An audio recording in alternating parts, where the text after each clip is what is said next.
Hi everybody, welcome to Live Blogger. In this series, we are designing an image gallery from scratch using HTML, CSS and JavaScript. And this is our progress as of now. We have designed the image gallery and also the Lightbox. Now in this video, we will add the functionality of this image gallery so that when we click on any of the images, the Lightbox should appear. And these next and previous buttons and all these other buttons should work. So let's get started.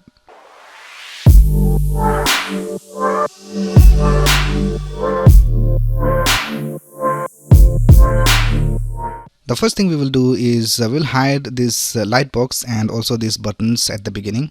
So we want them to be displayed only when someone clicks on any of the images.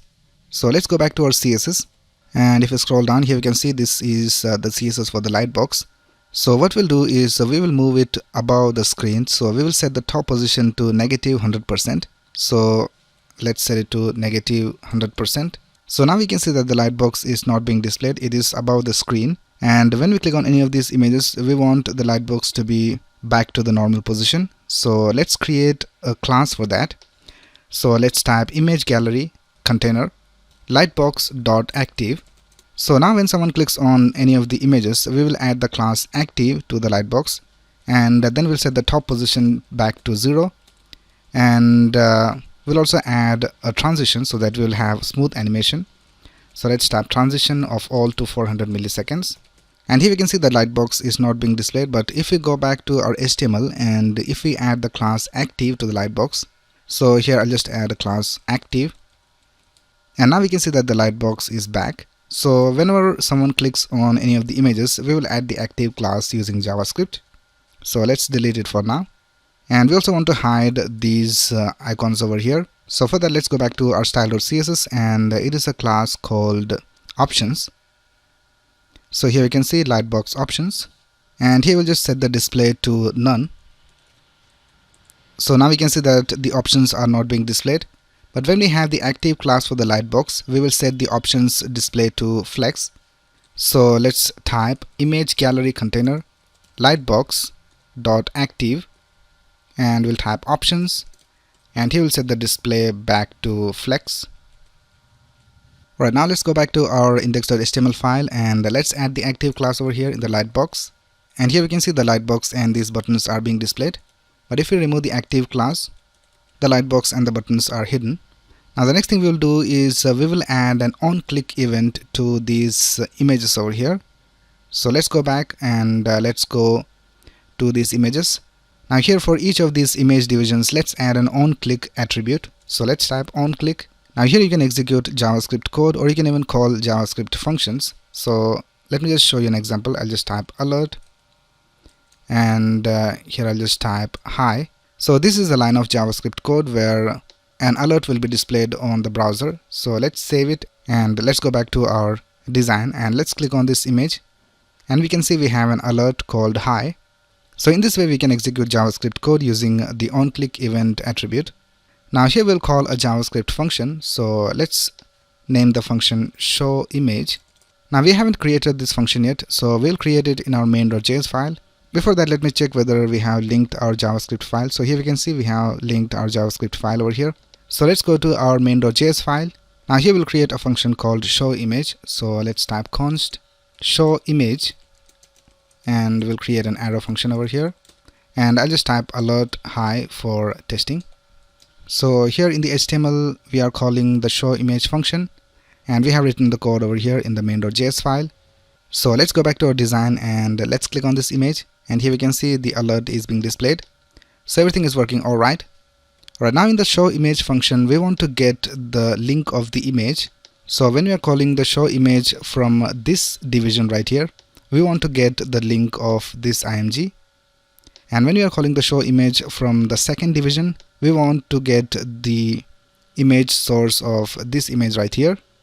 So for that we can pass an argument called this over here. Now what this does is that it will pass this object from here, and then we'll be able to access these images and these titles over here. So let me just copy this code from here, and I'll just paste it in all the other image divisions. So paste it over here, and here, and I think this is the last image. Right, now that we have added the function call to all these image divisions, Let's go back to our JavaScript and let's see whether we can access this title over here. So let's go back to our main.js file, and I'll just print the title to the console. So here for the argument, we'll just call it data. We can call it anything we want. So here I'll just type console.log and I'll just type data.querySelector, and it has a class of title, so I'll just type .title over here. And we want to get the text of the title, so I'll just type .inner text. And let's see whether the title is being displayed in our console. So let's go back to our design and let's open the console and let's click on the first image, and we can see that the title of the first image is being displayed. So if you go back to our HTML, this is the title, surfing the web. Let's click on the second image, and we want to get this title ready to start coding.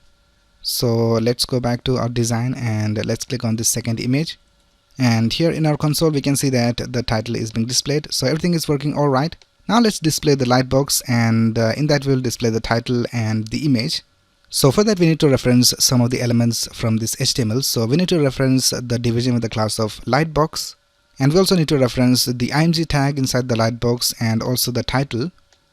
So let's reference these elements in our main.js file. So let's go back to main.js and let's create some constants. So I'll just type const Lightbox, and we'll just type document.querySelector, and here we'll just type image gallery container Lightbox. And the next thing we need to reference is the image inside the Lightbox. So let's type const Lightbox image equals document.querySelector and image gallery container Lightbox img. The next thing we need to reference is the title. So let's type const Lightbox title equals document.querySelector image gallery container Lightbox, and the title has a class of title. Right, now let's complete the code inside the showImage function. So let's remove this console.log from here, and first of all let's display the Lightbox. So I'll just type lightbox.classList.add, and we will add the active class. So now the Lightbox will be displayed. Now let's create a variable to hold the image. So let's type let, and we'll just name it image, and we'll just type equals data, which we are getting from this image division over here.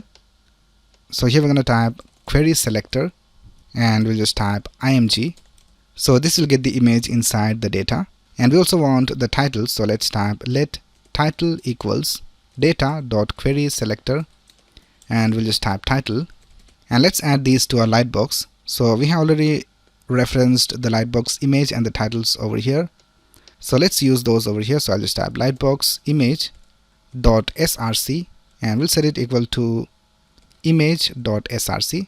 So this is the image that we are getting from the HTML element, and the next thing to display is the title. So I will also add an if condition over here. So I'll just type if there is a title, so I'll just type title. If there's a title, then we will add the title. So I'll just type Lightbox title dot inner text equals title, and here for the title we'll also type dot inner text so that we get the text inside the title. Now let's see whether it works. So let's go back to our design and let's click on this image right here, and we can see that the image is being displayed, and we also have the title. Let's refresh it, and let's click on this image right here, and we can see that the image is being displayed. Now we need to add the link of the image to this download button, so that when someone clicks on this download button, the image should be downloaded. So let's go back and let's reference the download button. So if you go back to our HTML, here we can see we have this button with the class of download btn. So let's reference that. Let's go back to our main.js file, and here we'll just type const download btn equals document.querySelector, and we'll just type image gallery container download btn. Now while we are here, let's also reference the close button, the next and the previous buttons. So for the next and the previous buttons we have these classes previous btn and next btn, and for the close button we have this class called close btn. So let's reference all of these. So let's type const next btn equals document.querySelector, and let's type image gallery container next btn, and let's type const previous btn equals document.querySelector image gallery container previous btn, and let's also type const close btn equals document dot query selector image gallery container close btn. Alright, now let's set the href of the download button to the image source. So here I'll just type download btn dot href equals image dot src. Now we'll also add the code for the close button, so I'll just type close btn dot add event listener, and we will listen for the event click, and we'll just create an arrow function over here. And here we just need to remove the active class from the lightbox, so I'll just type lightbox dot class list dot remove active, and let's see whether it works. So let's click on this image, and we have the image being displayed, and let's click on the download button, and here we are taken to the link of the image, but we want it to be downloaded. So for that, let me just show you how to do that. And let's go to our HTML, and here for the anchor tag we also need to add one more attribute called download. Now it should work. So let's go back to our design, and let's click on the image, and let's click on the download button, and we can see that the image was downloaded. So let's open the image, and we can see that it is the correct image. Let's open another image, so let's click on the close button, and let's open this image right here, and let's click on download, and let's open the image, and we can see that the image is downloaded. So everything is working alright. Now the last thing we need to do is add the functionality for the next and the previous buttons. So let's go back to our source code.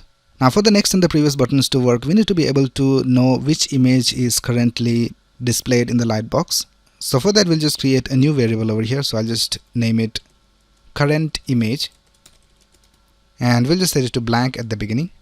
Now what we'll do over here in the show image function is that we will set the current image to this data that we are getting from the HTML. So here let's type current image equals data. Alright, so now let's add the event listeners to the next and the previous buttons. So let's type next btn dot add event listener, and we'll type click, and we'll create an arrow function. Now when we click on the next button, we want to set the current image as the next image. So let's type current image equals current image, and in JavaScript you can access the next element by typing next element sibling. And the next thing we need to do is call the show image function. So let's type show image, and we'll pass the current image. And while doing all of this, we also have to check whether it is the last image. So for that, we'll add an if condition over here. So let's type if current image dot next element sibling. Now this will return true if there is a next element. So let's wrap everything inside this if condition. Now let's copy this and paste it down here, and we will add the code for the previous button over here. So I'll just rename this to previous, and here instead of next element sibling we need to type previous element sibling, and we'll do the same over here as well. So that's it with the next and the previous button. So let's go back to our design, and let's see whether everything is working alright. So let's click on the image, and everything is working alright. We also have checked the download button, and even the close button is working alright. Let's click on the next and the previous buttons, and we can see that everything is working alright. Now here we are on the last image, so when we click on the next button, nothing happens. Let's click on the previous button, and everything is working alright. So that's basically how you create an image gallery from scratch using HTML, CSS and JavaScript. I will leave the link of the source code in the description of this video, so you can go ahead and check it out. Now in the next video, I'll show you how to add this image gallery to your Blogger website. So that's it for this video. If you have any doubts, you can ask in the comments below. And if you like this video, please click on the like button and subscribe to this channel to get the latest video updates. Thanks a lot for watching. Have a nice day.